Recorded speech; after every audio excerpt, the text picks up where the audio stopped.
everybody. Welcome. Thank you for joining us once again for our weekly Saddleback webinars. If this is your first webinar with us, make sure you locate your control panel. We have some helpful tips here on the screen for you. My name is Liz Mangus. I'm the literacy specialist here at Saddleback, and with me is Jill Haney, our speaker for today. And we'll talk to her in just a minute, but just for some housekeeping tips, your control panel looks like that long gray rectangle that you see there in the picture, and that is where you will be able to access any handouts and resources that we're sharing with you today, as well as that's where you will find your Q&A screen where you'll be able to type in and ask any questions that you may have. And there's also your audio option there is the blue button. Make sure that's on, otherwise you won't be able to hear all this great information we have for you today. As usual, at the conclusion of the webinar, if for some reason you're not able to find your control panel, don't worry about it. When the webinar concludes, usually a couple of hours later, we will send a recording of the webinar along with a certificate of attendance. So yes, you will receive a certificate of attendance and any attachments and handouts or resources that we are discussing today. So as you're getting settled in, let's say hi to Jill. Jill, how is it going? Where are you? What's new? What you been up to?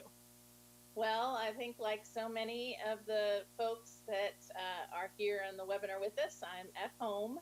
I'm in Colorado and have both of my kids are remote learning and have been now for over a month. And we are looking at school will be closed through the end of the school year. So we've got about 4 weeks, actually 4 weeks from today, because May 20th will be our last official day of school. So we had snow last week, but this week we're in the 60s. So I'm hopeful that we actually are to spring now for real.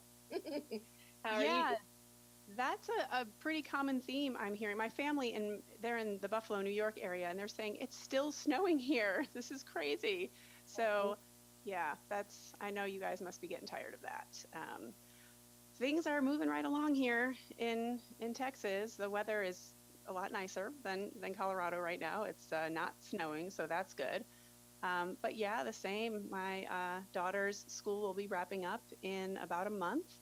And we're working diligently trying to figure out the whole remote learning thing. And it's a challenge, but we're just doing what we can and keeping a positive attitude. So that's what we can do, and take advantage of all these learning and professional development opportunities that are available via webinar these days. So yeah, we're just trying to make the best of it. Absolutely. And your daughter is first grade? She's in first grade, yes. So not a situation where we can stick her on the Chromebook and tell her to just do it. Like she needs a lot of guidance. So we make it work. I don't know how we're doing it, but we're somehow managing. Every day is a blur at this point. So yeah, I mean, my daughter is a junior, so she's pretty grateful right now that she's a junior and not a senior. She has a lot of friends who are seniors who are very sad about what they are not going to be able to have this spring. But our district actually has announced that they're going to try to do a regular graduation ceremony in July, as long as they're able to. So the seniors at least know that they have that to look forward to. And of course, if things change, that can always change, as we know, depending on what's going on in the world at the time. But they are committed to trying to have a full graduation ceremony. But for my daughter, the big question in the next month is going to be how these AP tests that are going to be given at home will go. And then, as you know, I also have a son, and it's a completely different side of the world because he has special needs and is nonverbal and has autism. So remote learning has been a real challenge for him because he misses the hands-on that he would get in his classroom each and every day. So yeah, this is a challenging time for sure. Absolutely. I think it's great that your district is trying to plan in like a formal graduation ceremony. I know a lot of kids are upset about, prom and that kind of thing being canceled. And we also probably have a lot of people who are joining us who they may be tasked with trying to plan virtual events, virtual promotion ceremonies, virtual graduations, and that is on top of trying to stay engaged with students and online learning as well. So it's a challenge, but we're all in it together. We have about 1 minute until we start. So we have about, it looks like 380-ish and climbing quickly, people who are joining us. So if you are just logging on, please locate your control panel. This is where you will be able to access any handouts and resources that we are sharing with you today, as well as ask questions and locate your volume as well. So with that being said, it is 3 o'clock Eastern time, so it is time to begin our content. For those of you who are new to Saddleback Webinars, I am Liz Mangus, and I'm a literacy specialist. Today we have with us our very own Director of Literacy, Jill Haney. Jill has been with Saddleback since 2013, is that right? That's right, Liz. 2013, okay, yes. My Saddleback employee trivia is pretty sharp these days. So Jill is a teacher, middle school teacher, lots of experience teaching middle school students. She is an author. She writes a lot of our fantastic Saddleback books, and she is a speaker and presenter as well. So you may have seen Jill at one of many national or state conferences, sharing her knowledge and helping you reach your students with reading comprehension strategies and high-low books. So we are thrilled to have her here today to discuss social story narratives, which are going to be a fabulous resource for you to use with your students during this time. So Jill, welcome and take it away. Awesome. Well, first of all, I just want to say thank you to all of you for joining us today.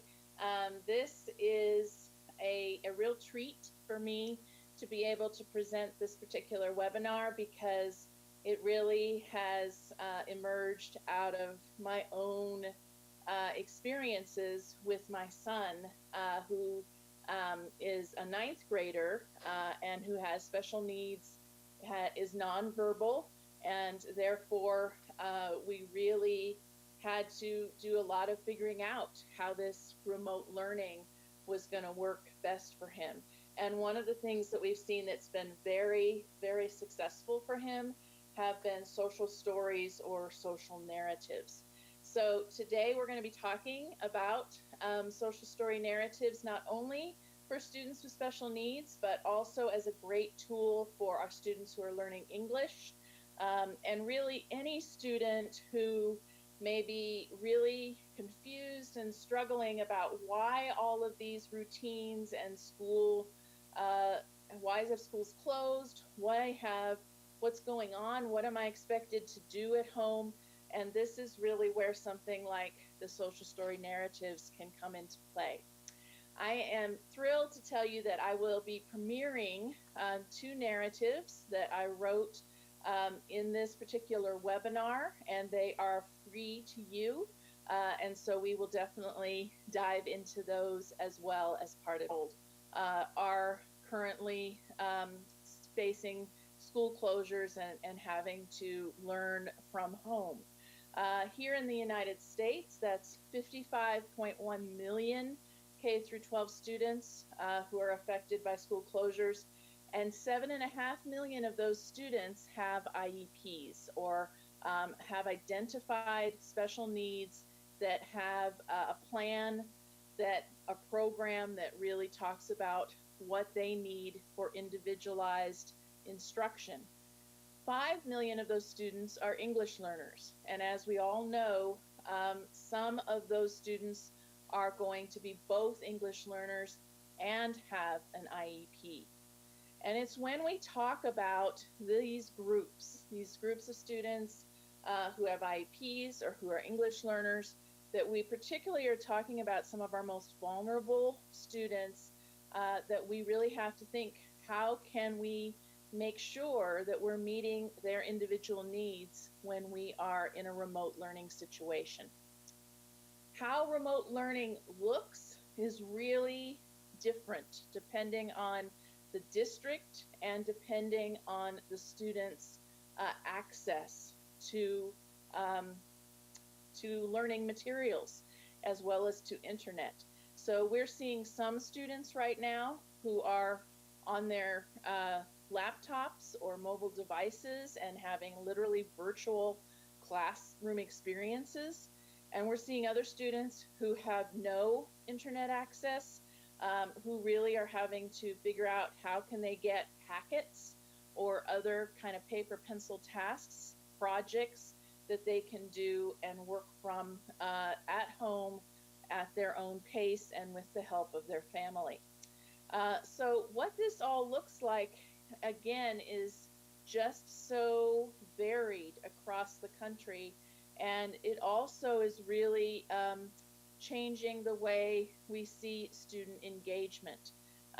When we talk about our students and our learners, what does engagement look like? Well, it can be so different depending upon the learner themselves and how they best really learn and take in information.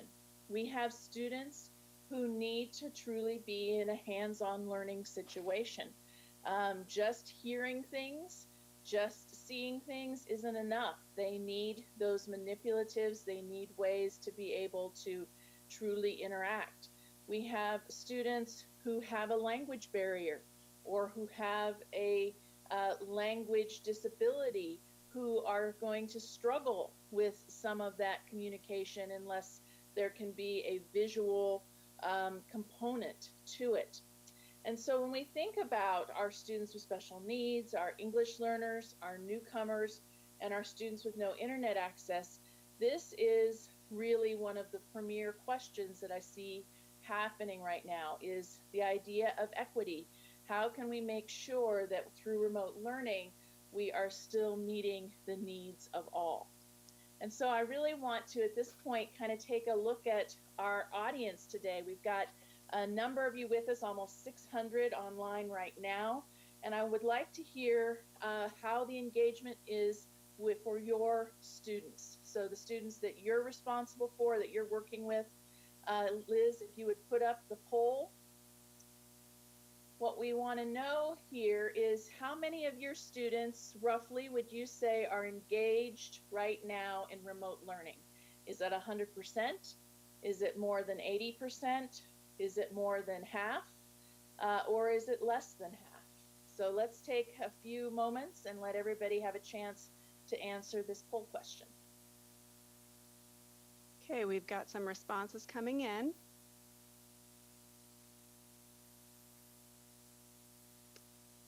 We'll give it about 15 to 20 more seconds. I want to give everybody a chance to cast their vote here. Absolutely.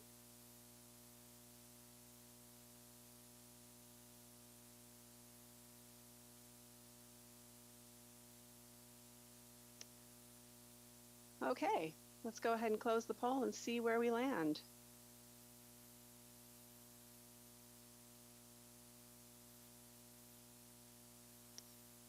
Jill, it looks like we have 41% who are saying that less than 50% are engaged, and the next closest is 31% saying that more than 50%. So it's a pretty even split between less than 50 and more than 50. Well, it's, I would say 41%. But less than 80. And there you go. Yeah, just there's still representatives there that are talking about 100% engagement and more than 80, but by far the majority is less than 50 or between 50 and 80%. And this is something, as when we talk about this whole idea of equity, that is the big question, right? If we have that kind of disparity in terms of engagement right now with our students, what can we say they are learning in this moment? And so I like to be able to take a moment to say, guess what? This is a challenge that we are all facing. And look at the extreme challenge for those of you who are saying, those 41% of you are saying less than half of your students are engaged in remote learning. It can start to feel overwhelming, like this is an insurmountable challenge. But we need to always remember we went into this profession with a dream and a purpose of helping students. And even in this moment when we are having to learn new ways to reach our students, we have to keep a moment to pat ourselves on the back and say, we can do this. It may take learning some new tools, it may take some creative ways to reach students, but we can accomplish this. We can help our students continue to learn even when they're not in school with us. One of the things that I have found has been critical for particularly a student who is in that at-risk kind of category, like my own son who has autism, is nonverbal, is normally in a self-contained classroom.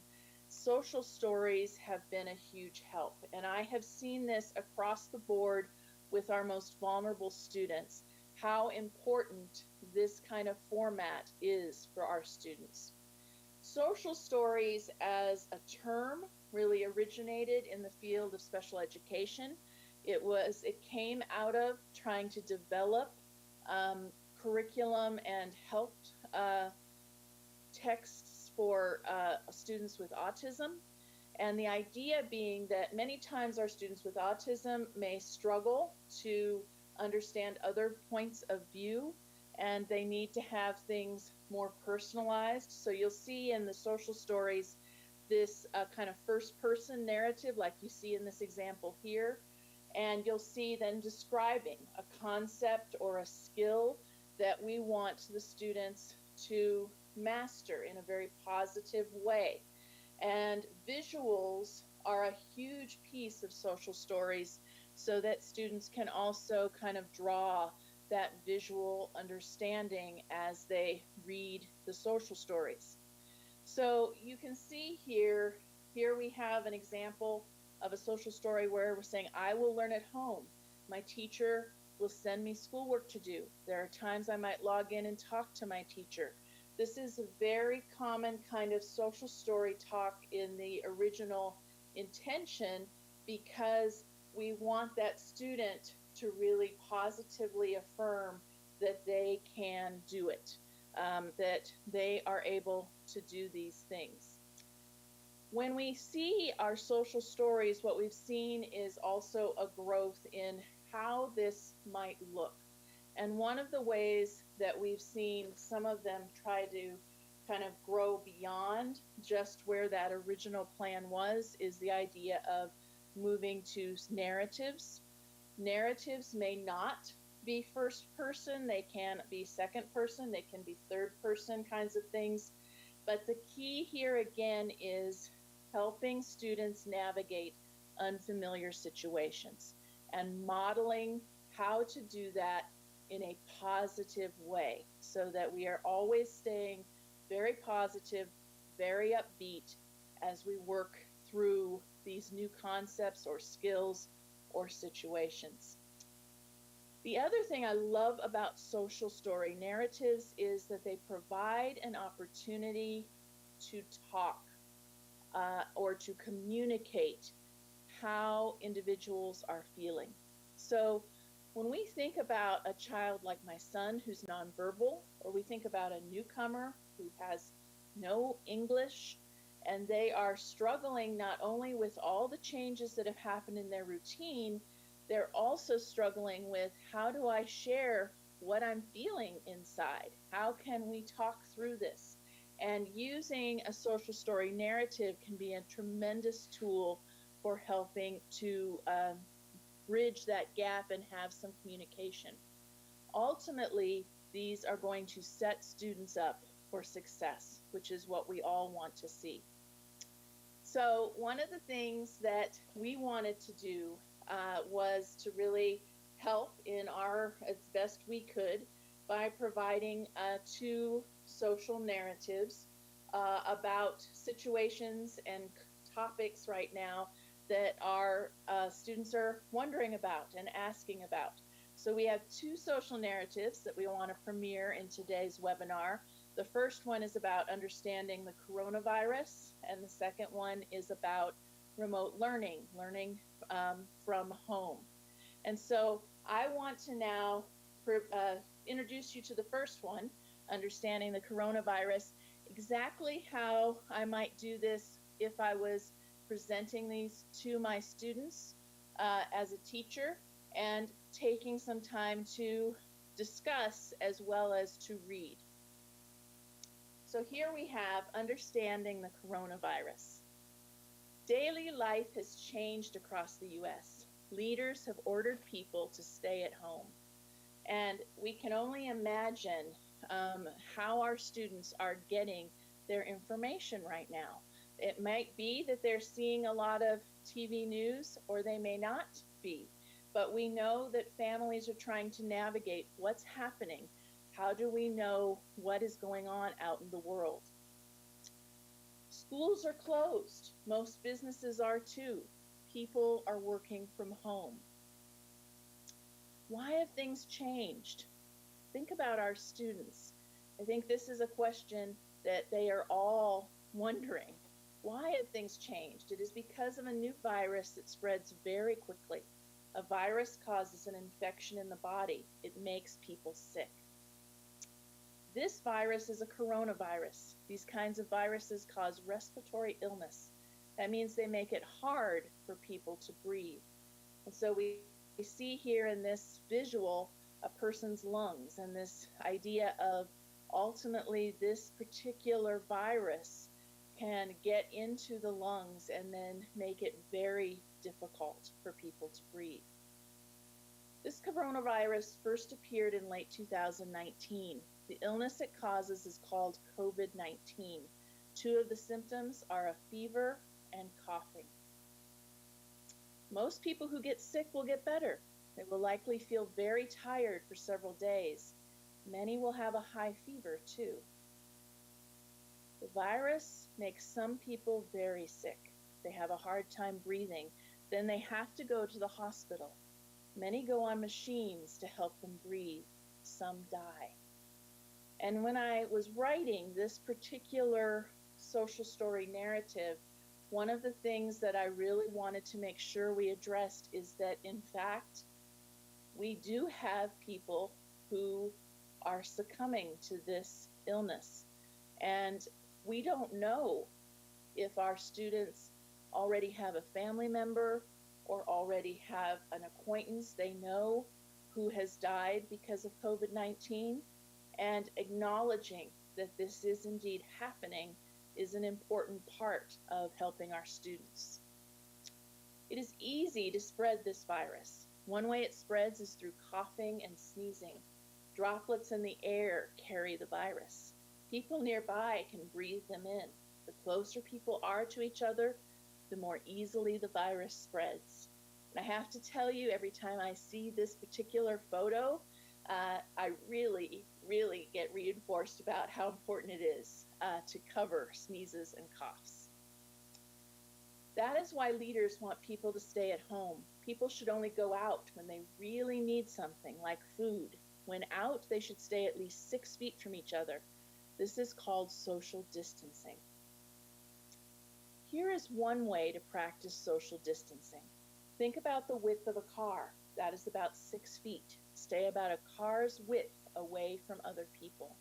And this is so important when we are dealing with social narratives, to have these kind of visual ways to help reinforce positive behaviors. In this case, how we want to stand when we are out in public. Staying at home helps everyone. It slows the spread of the virus. That gives scientists more time to come up with ways to beat the virus. There are other things you can do to stay healthy. Washing your hands is very important. This kills the virus. Touching your face can make it easier for the virus to spread. Try to keep your hands away from your face. If you have to cough, cover your mouth with your arm. Cover your sneezes too. This is good to do all the time. It is very important right now. And certainly, this is an opportunity for us to really reinforce those kind of positive behaviors for our students to stay healthy. For now, our best plan is to stop the spread of the virus. Staying at home is key. It keeps you from getting the virus, and it also keeps others safe. Practicing social distancing is how we can all help each other. So there you see, this is again in a social narrative. You're not going to see a hugely long story. I think that was about 14 pages. And the idea focusing on one topic. So in this case, on the coronavirus and helping to understand that coronavirus. So how does that look for us as we are doing remote learning? First of all, that piece that I just shared with you is a free ebook that you will have access to.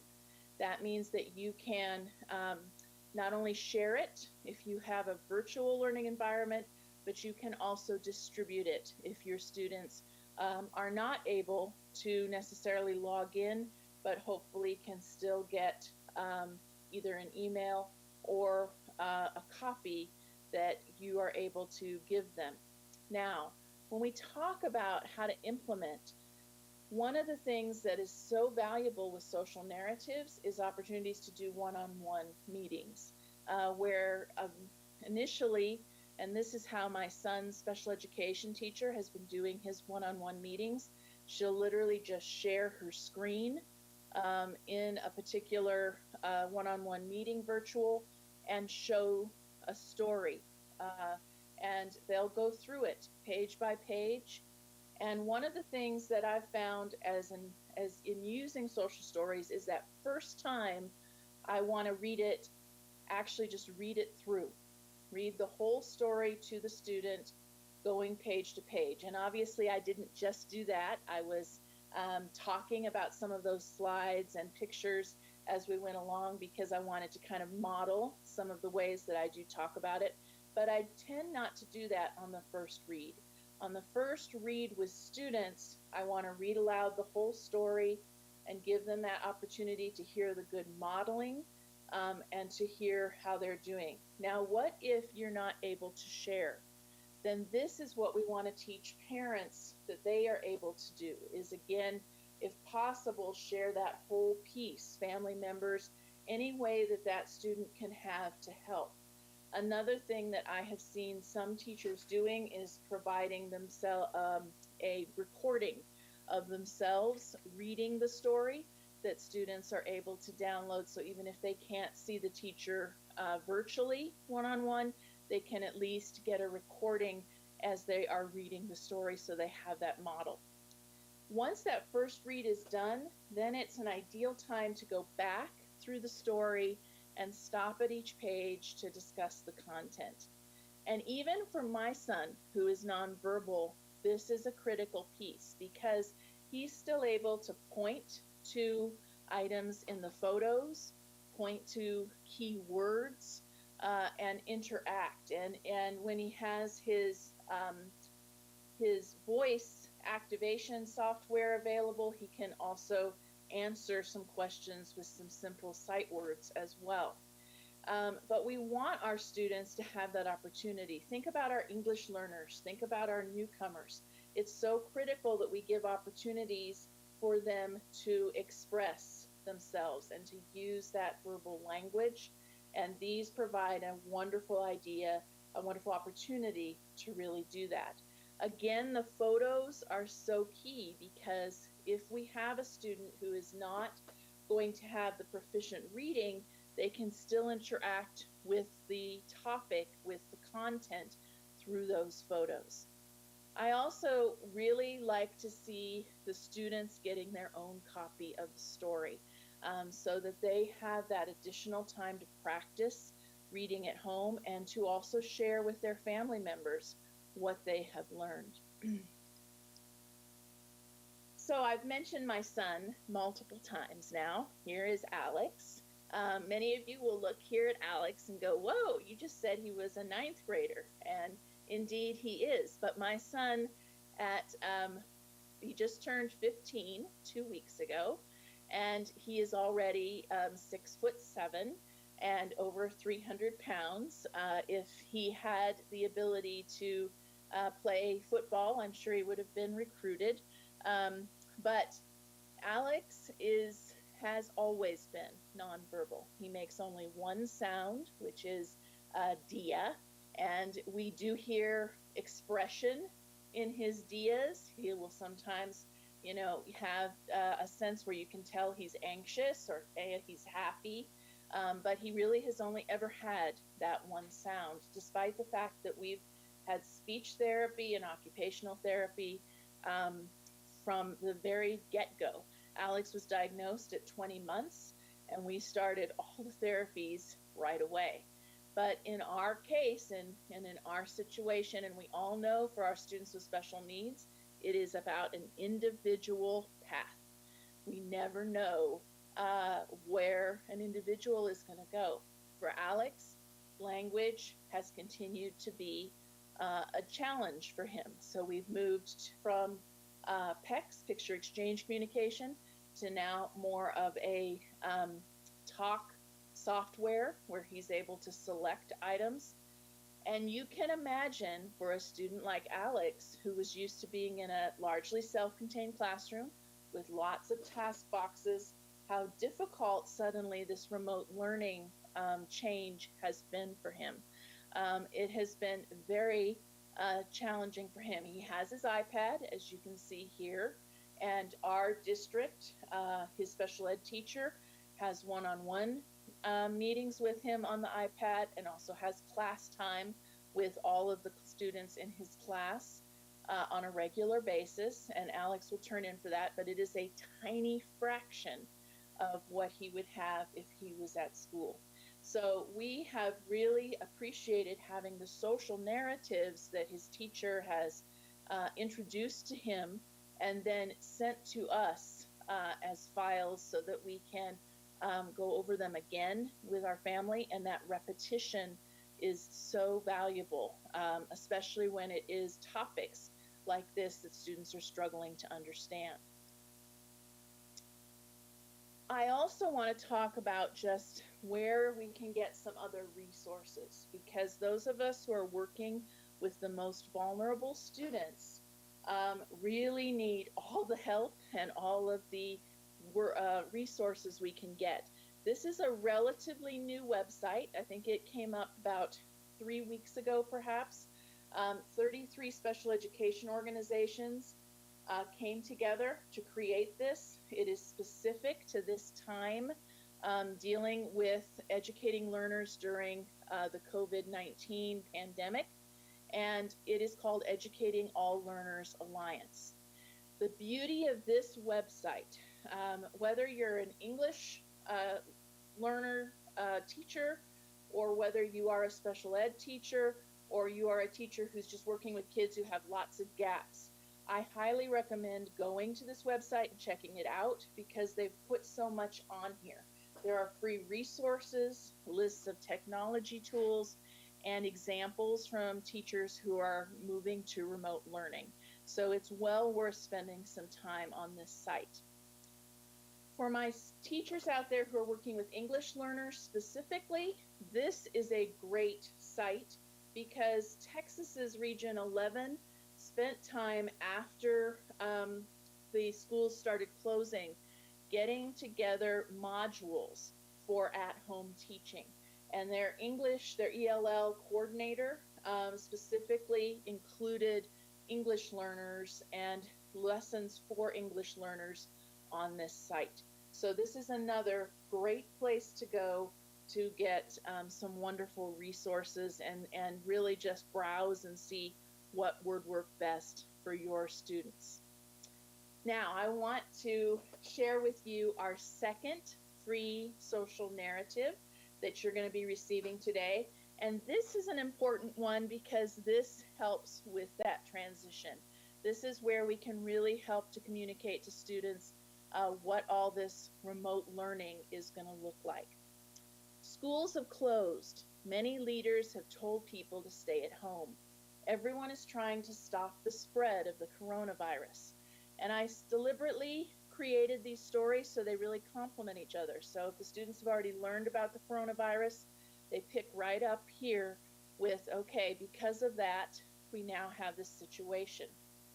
This is a confusing time. Being at home can be fun, but it can also be lonely. We miss hanging out with friends. Feeling different emotions right now is normal. I really want to stress how important it is that we put this emotion and the social emotional aspect of this time into things like social narratives, because our students are having these feelings. They may be feeling lonely at times. They're missing out. They are sometimes happy because they get to be at home, and other times very sad because things that they had counted on happening this school year simply aren't going to happen. And so giving them an opportunity to reflect and to think about how the feelings and to acknowledge that it's okay to have different feelings is just so important. School buildings may be closed, but your teachers still want you to learn. That means you will be doing schoolwork at home. This is called remote learning. And I think it's always so important for us to help students get to those definitions of words they're hearing over and over again with as simple as definition as possible. Remote learning can mean different things. Your teachers will let you know what you are expected to do. And I think this is important for our students to understand too, that it's not all online, and it may or may not be all handouts and books. It is so different depending on our district. You might have class online. That means you will log in using a computer or mobile device. You will be able to talk to your teachers and classmates this way. You might get assignments to complete at home and send back. This may feel more like homework. Take time to focus on each assignment. Do your best work. Your teachers are still here to help you. They may have office hours where you can check in online. Emailing them is another good way to ask for help. And how important it is that our students know we are still there for them. And how we are there for them may differ from district to district, but letting them know that they can reach out is so critical. Ask an adult in your home to help you set up a place to do your work. Make sure it is a place where you can focus. Gather the supplies you need. Family members or caregivers can help you answer questions about assignments too. I love in social narratives being able to show photos like this one that really model for students what we would like to see, what's an ideal, what would we like to see happen. We'd like them to have their own place to work. We'd like them to be able to have the supplies they're going to need there. We'd like them to know that they have people in their family they can reach out to for additional help. Plan to spend some time each day reading. We sure hope they do. This will help keep your mind active. You might have books at home to read. There are articles and books online too. And I want to note that in addition to these 2 free social stories that you'll have that students could practice reading, there are a number of places now that are offering free ebooks. And if you have questions about that, I know that Saddleback's customer service is keeping up with a lot of those opportunities for where you can get ebooks. This is a tough time for everyone. Teachers and students are all figuring out how to make remote learning work. It's okay to ask questions. Share how you are feeling with your teachers and family. Plan to spend time each day working just like you would at school. Do your best. Remember, I think this is so important for all of us to remember. Remember, this is not forever. Schools will open again when the virus is under control. You will be ready for that day by doing your schoolwork at home now. So, I really, as we talk about these social narratives, you have the understanding the coronavirus and the remote learning narratives that are yours free. you'll see in your control panel. You can download them right now. They are your ebooks, free to share and use. We hope that they're helpful. But we also want to just remember that we need each other. So we have a chat and question and answer feature in there, and I would just love to hear from you how you might be helping each other or ways that you're connecting. So I encourage you, if you have a moment right now, to just take a second and go into that chat feature and type just a couple, 3 words, but how are you looking out for each other in your district, with other teachers? How are you connecting? We need to share. This is such an important time for us to recognize that we are not an island, that we are not going to do everything we want to do by ourselves. We really have to find out from each other. And I would love to just see that chat explode with lots of different ideas. As you're typing, this quote to me is an important thing for us to hold on to right now. I shall pass this way but once. Any good that I can do, or any kindness I can show to any human being, let me do it now. Wow. I think about this quote really right now being so critical, because we have so many people who are angry, feeling desperate, and also people who are worried, who may be sick. This is a time when supporting each other, when finding ways to be good to each other, is just such an important part of time. So Jill, I jumped in here, Jill, because I just wanted to share some of the, yeah, sorry, this is unplanned. I'm being a little spontaneous, getting crazy over here at the webinars. Spontaneous, great. Jumping in.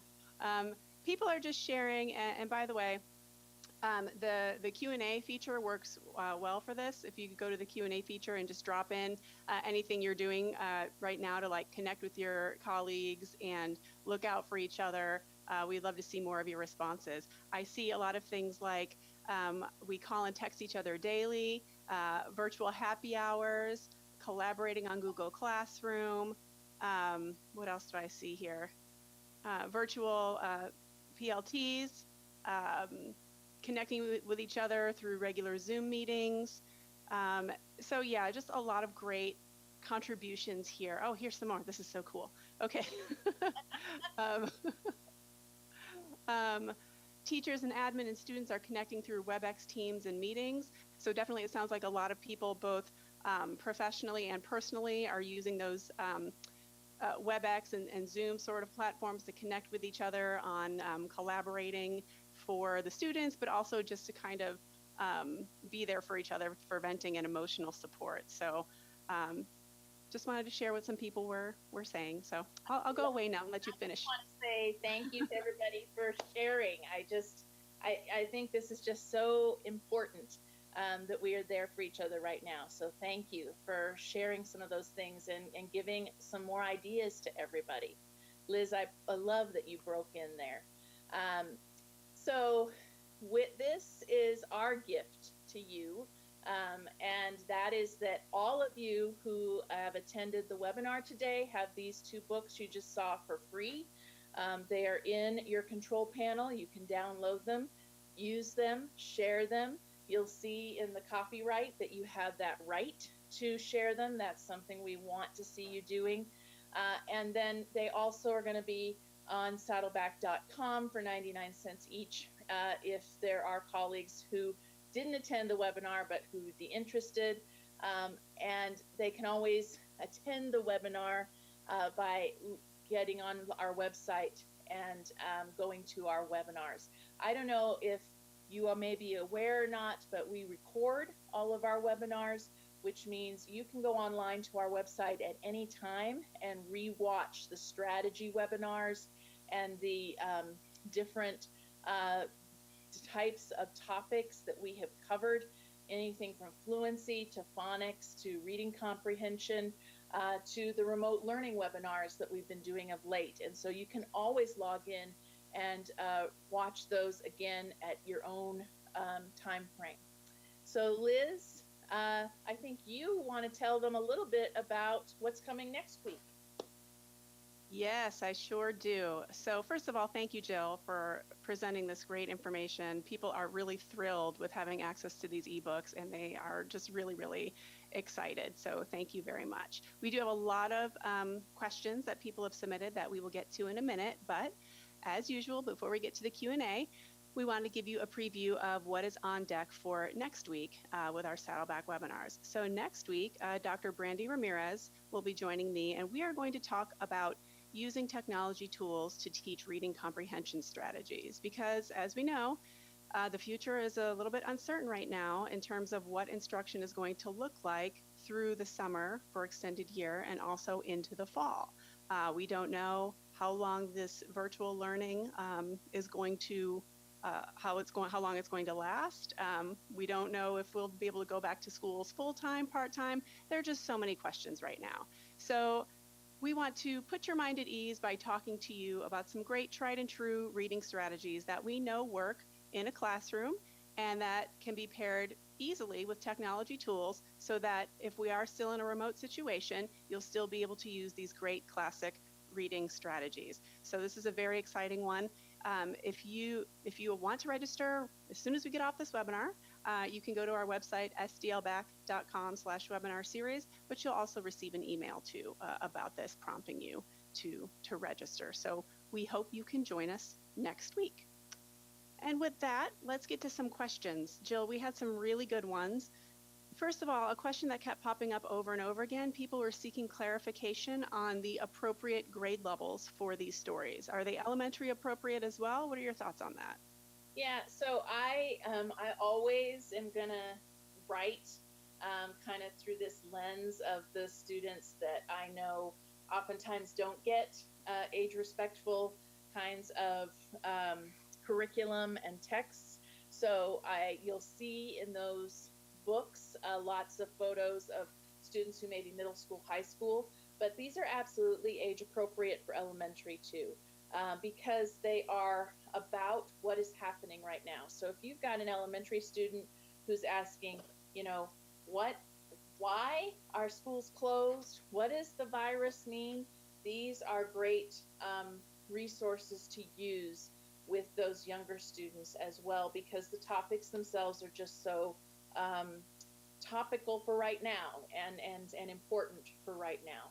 And all of the photos, what we find with our younger kids is they have no problem looking at photos of older students. Sometimes our older students don't like having books that have lots of pictures of younger students, but our younger ones don't seem to have any problem with looking at photos and seeing some older students. So yes, these would absolutely be appropriate for elementary as well. Perfect. And another question on implementation. So this attendee would like you to recap. He or she wants to make sure that their understanding is clear. So the first read is modeled by the teacher. The teacher goes back to interact with the book with the students, like a Q&A. Yes. The second read is by the student alone. So I think that's a good question. So the second read really is that going back and doing what I call the guided or interactive reading. So the first read is that modeled reading from beginning to end.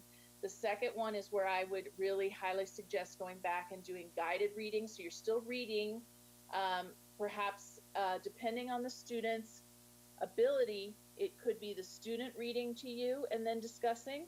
It could be you and the student reading together in a choral kind of reading situation, or it could be you modeling again. But the key is to then talk about it. Just talk about what the students notice, see, and if they are nonverbal, to find ways for them to still interact with that text.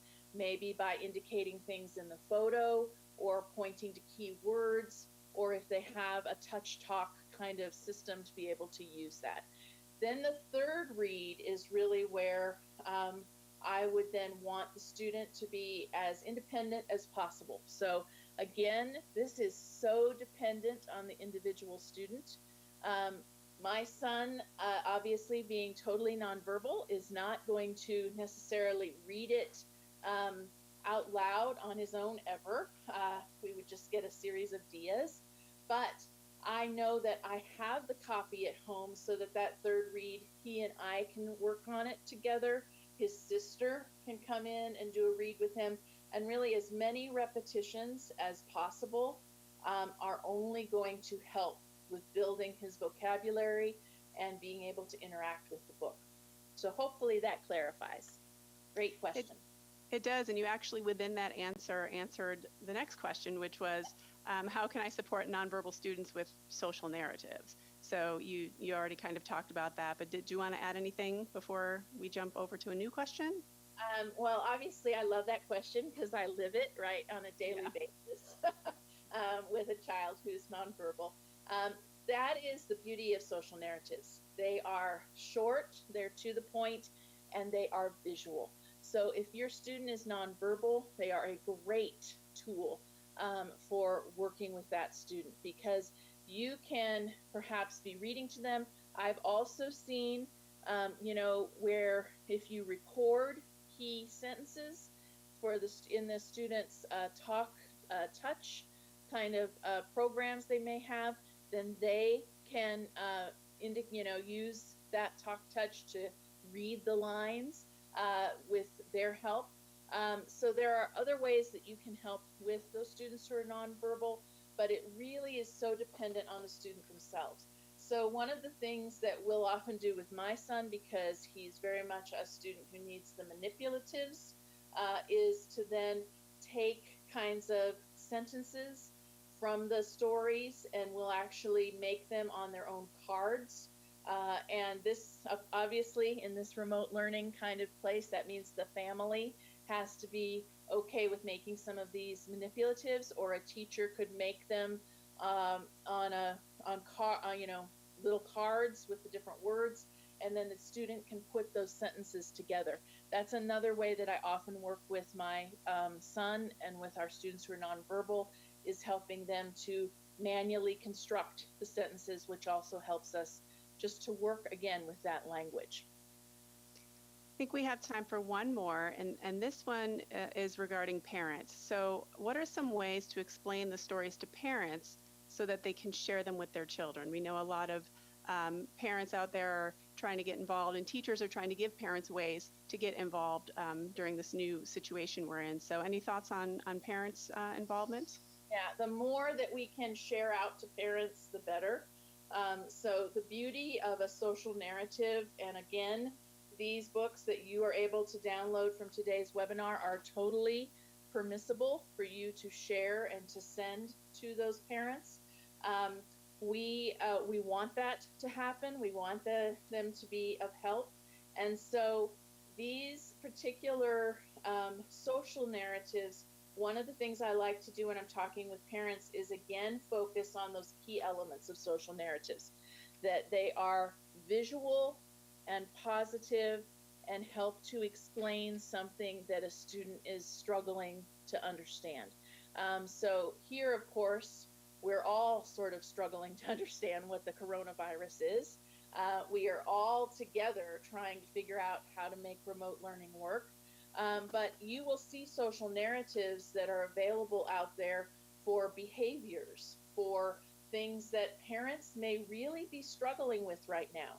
If you are a parent of a child that has a lot of behavioral issues, that is on perhaps a positive behavior plan at school, and that parent isn't sure how to implement all of those kinds of routines and cues that teachers have had that student be familiar with, you may be struggling with certain behaviors that are challenging to the family.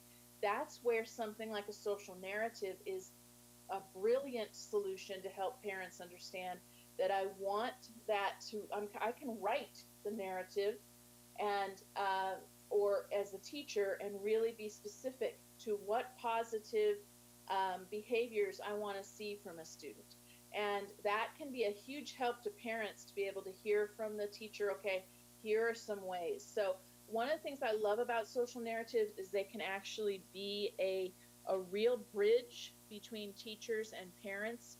When parents say, hey, I'm struggling with this or this behavior or this topic, and then the teacher can help in helping to find that social narrative that might be a bridge for that.